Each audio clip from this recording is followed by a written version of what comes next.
a reçu tous les maillots de la Ligue 1 de cette saison. Le cru est pas mal. Bon, la tendance de la saison, c'est quand même beaucoup d'imprimés, beaucoup de motifs. Qu'est-ce que t'en penses? Il y a des réussites et des trucs un peu plus ratés.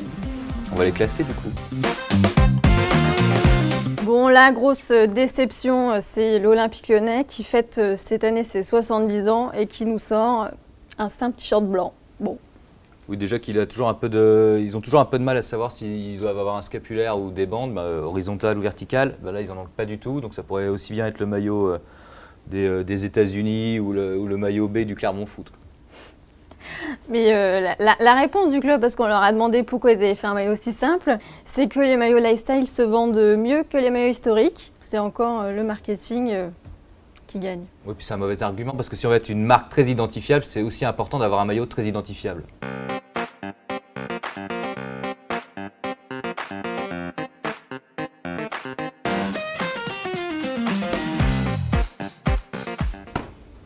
Alors Dijon, c'est hyper intéressant parce que pour se différencier de Nîmes et de Brest, ils se sont décidés de se faire le maillot de Guingamp. C'est vrai qu'on ne comprend pas bien le projet avec cette bande noire coupée. Bon, on comprend bien que le sponsor doit être très visible, mais l'identité du maillot de Dijon n'est pas très claire. Oui, contrairement à un maillot comme Angers, par exemple, qu'on connaît chaque saison. Dijon, c'est aussi un club neuf, entre guillemets, comme Angers. Alors, on ne connaît pas du tout. L'année prochaine, il pourrait y avoir des rayures blanches, ce serait la même chose en fait. C'est vrai qu'on dirait un peu un maillot d'entraînement, non? Oui, à 70 balles. Ouais.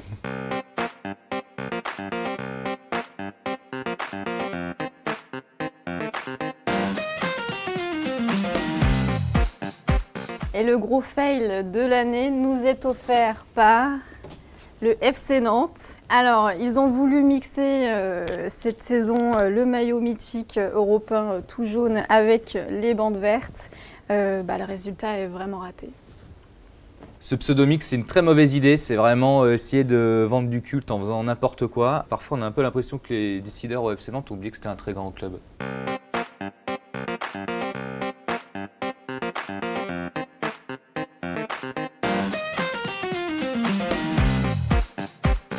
La tendance de l'année, c'est l'imprimé, mais il y a un maillot qui se démarque par sa simplicité et son efficacité, c'est celui de l'AS Monaco.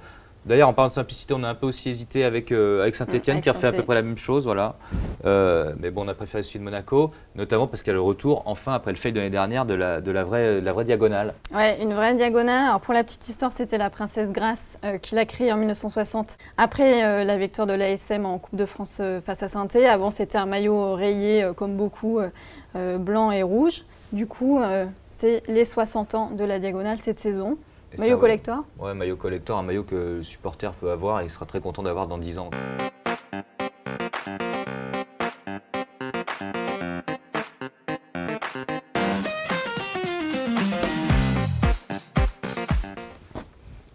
Bon, vous parlez des imprimés. Il y a un équipementier Puma qui a joué cette carte à fond cette saison.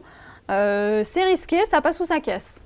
Ouais, en France, on s'en est plutôt bien sorti parce que on a vu celui de Rennes, il y a celui de Marseille qui est plutôt réussi aussi avec la Cité radieuse de Corbusier. En revanche, il y a des énormes fails, notamment Dortmund et Manchester City. Du côté du Stade Rennais, Puma s'est inspiré du mosaïste Odorico, qui a d'ailleurs été ancien président du club dans les années 30.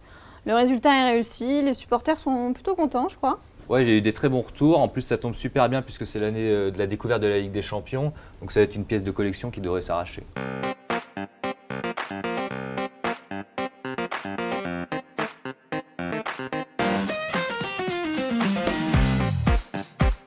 En ce qui concerne le vainqueur, il y avait à peu près autant de suspense que lors d'une saison de Ligue 1 et avec le même champion à la fin, le PSG qui nous ressort pour les 50 ans de la création du club, le mythique Echter. Ouais, un maillot iconique qui a été créé par le célèbre couturier Daniel Echter qui était aussi président du club dans les années 70. C'est un joli coup marketing de Nike et du PSG qui ont bien compris que les supporters attendaient ce maillot depuis de nombreuses saisons.